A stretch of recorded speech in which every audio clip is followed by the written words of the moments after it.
Hello दोस्तों, कैसे हैं आप सब लोग। उम्मीद करता हूं काफ़ी अच्छे होंगे। तो दोस्तों, आज के इस वीडियो के अंदर हम रिव्यू करने वाले हैं एक अपकमिंग आईपीओ जो कि 3 से लेकर 5 दिसंबर के बीच में ओपन रहने वाला है। और 3 से 5 दिसंबर के बीच में तीन आईपीओ एक साथ ओपन होने वाले हैं। उन्हीं में से एक आईपीओ है एक्वस लिमिटेड का आईपीओ। इसकी जानकारी सबसे पहले आई थी तो मैंने सोचा इस पर ही आपको सबसे पहले रिव्यू का वीडियो दे दूं। बाकी सारे रिव्यू के वीडियो भी आपको जल्दी ही मिल जाएंगे। तो हम जानेंगे कि क्या इस आईपीओ में अप्लाई करना चाहिए, नहीं करना चाहिए, करे तो लिस्टिंग गेंस के हिसाब से, लॉन्ग टर्म के हिसाब से सारी चीज़ें क्लियर करेंगे। देखिए, पर डिसीजन आपको अपनी रिस्क, अपना एनालिसिस लगा के बनाना है। कोई बाय सेल का रेकमेंडेशन नहीं है। और अगर हम वीडियो के अंदर जीएमपी का डिस्कस करते हैं, जो जीएमपी सिर्फ एक अंदाजा है, इसके भरोसे नहीं रहना, ना ही इसके भरोसे आपको डिसीजन बनाना है। सिर्फ हम रेफरेंस के लिए जान रहे हैं। तो सबसे पहले इस वीडियो के अंदर अंदाजन ग्रे मार्केट का प्रीमियम जानेंगे, इससे थोड़ा बहुत लिस्टिंग गेंस का अंदाजा होगा। फिर इस कंपनी की डिटेल्स जानेंगे, मतलब कंपनी क्या काम करती है, कौन से सेक्टर की, फ्यूचर कैसा रह सकता है। फिर इसके फाइनेंशियल फंडामेंटल्स जानेंगे, मतलब कंपनी प्रॉफिट के अंदर है या लॉस के अंदर है, और अपने जो भी कंपेटिटर्स हैं उनसे महंगी है, सस्ती है। फिर इस आईपीओ की डिटेल्स, और अंत में हम जानेंगे कि क्या इस आईपीओ में अप्लाई करना चाहिए, नहीं करना चाहिए, करे तो लिस्टिंग गेंस के हिसाब से, लॉन्ग टर्म के हिसाब से सारी चीजें हम क्लियर करेंगे इस वीडियो के अंदर। वीडियो शुरू करने से पहले दोस्तों, टेलीग्राम, इंस्टाग्राम, व्हाट्सएप, फेसबुक सबकी लिंक डिस्क्रिप्शन के अंदर है, ज्वाइन करके रख लीजिए। सबसे पहले एक अंदाजन ग्रे मार्केट का प्रीमियम जानते हैं तो लगभग 24% के आसपास बता रहा है, लगभग 28 रुपए पर शेयर के आसपास मान के चल सकते हैं। डिमांड अभी तो अच्छी है, ठीक है ना, बाद में ऊपर नीचे हो सकती है, तो इसके पूरे भरोसे हमको नहीं रहना है, बट अभी तो डिमांड ठीक बता रही है। बाकी एंकर लिस्ट वगैरह आते ही हम डिस्कस कर लेंगे। फिर इस कंपनी की डिटेल्स के बारे में जाने, मतलब ये कंपनी काम क्या करती है।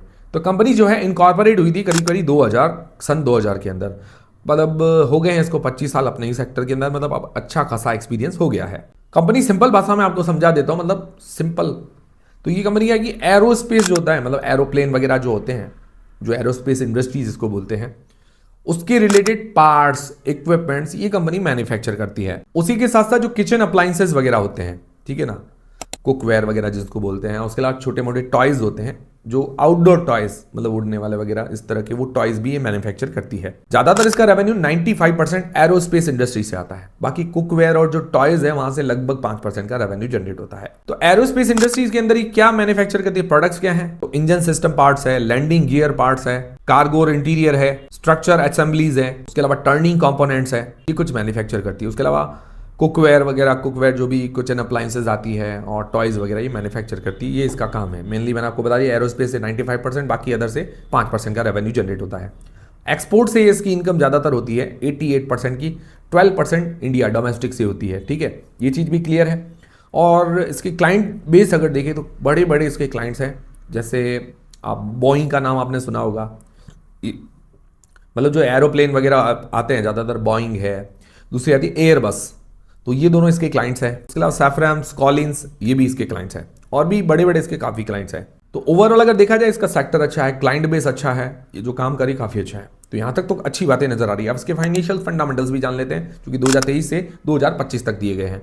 तो अगर इसके एसेट्स देखें, एसेट्स के अंदर हमें ग्रोथ देखने को मिल रही है। FY25 में हल्का सा डिप है, रेवेन्यू के अंदर भी साल दर साल ग्रोथ है, बट FY25 में हल्का सा डिप देखने को मिला है। प्रॉफिट आफ्टर टैक्स की बात करें तो प्रॉफिट के अंदर कंपनी नहीं है, लॉस के अंदर है। ये बड़ा नेगेटिव, मुझे ये सबसे खराब लगता है कि कंपनियां जो लॉस के अंदर होती है मुझे थोड़ा कम पसंद आता है।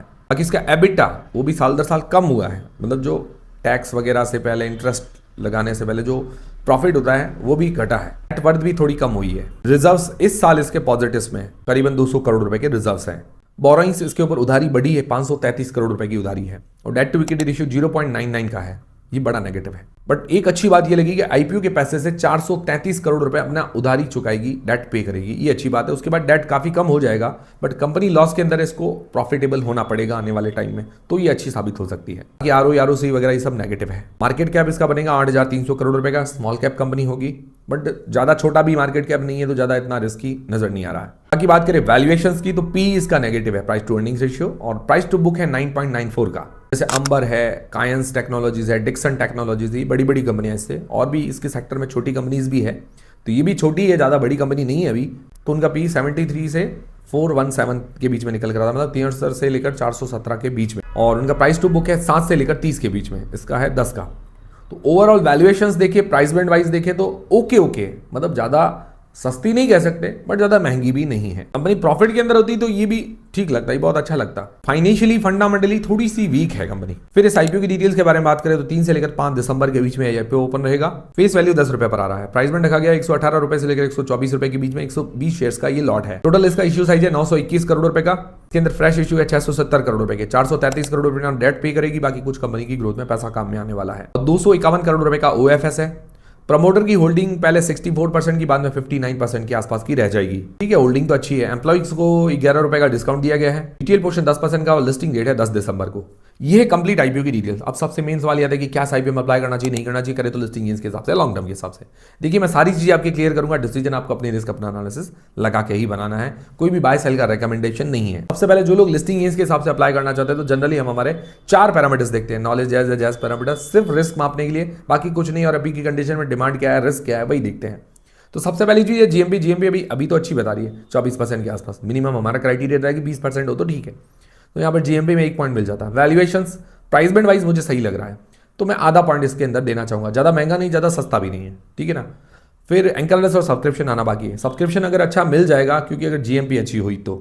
बाकी अगर जीएमपी अच्छी नहीं हुई तो सब्सक्रिप्शन कम मिलेगा। ये चीज़ हमेशा डिपेंड करती है। और एंकर लिस्ट ठीक है, इशू साइज उस हिसाब से ठीक ठाक एंकर लिस्ट आ सकती है। इस हिसाब से लग रहा है कि भाई जो रेटिंग है इसकी न्यूट्रल बन सकती है, ठीक है ना। एक बड़ी कमी यही है फाइनेंशियल्स। फिर लॉन्ग टर्म के हिसाब से जो लोग अप्लाई करना चाहते हैं तो पॉजिटिव्स नेगेटिव देख लेते हैं।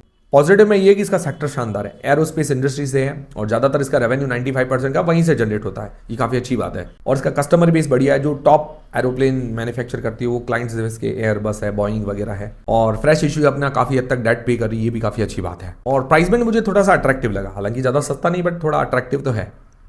नेगेटिव्स क्या है, नेगेटिव्स मुझे एक ही नेगेटिव लगा बड़ा, वो है फाइनेंशियल्स। फाइनेंशियली कंपनी वीक है, लॉस के अंदर है, डेट थोड़ा ज़्यादा है। हालांकि डेट तो पे करेगी बट ये थोड़ा नेगेटिव तो है। मुझे ये थोड़ा सा लगता है कि भाई कंपनियां थोड़ा इन पर फोकस करना चाहिए।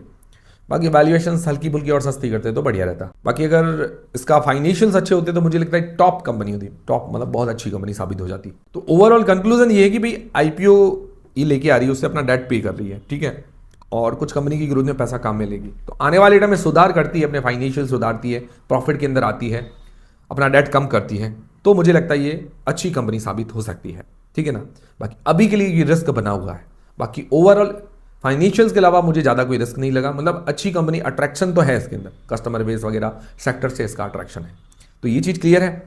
अगर आपको लगता है कि भाई हमें ये रिस्क लेके साथ में चलना है, कि भाई चलता है कि भाई मुझे विश्वास है इस कंपनी पे आने वाले टाइम में प्रॉफिट में आ जाएगी, तो अच्छी बात है। आपको लगता है कि विश्वास नहीं है, आने वाले टाइम में प्रॉफिटेबल ना हुई तो वो अलग चीज़ है, ठीक है ना। बाकी सेक्टर वगैरह वो सारा चीज़ों में अट्रैक्शन तो है, ठीक है। बाकी बाय सेल का रिकमेंडेशन नहीं, जो भी आप डिसीजन बनाए अपनी रिस्क अपना एनालिसिस लगा के बनाए। मिलते हैं दोस्तों अगले वीडियो के अंदर। वीडियो पसंद आए तो लाइक जरूर करें, चैनल को सब्सक्राइब कर लें।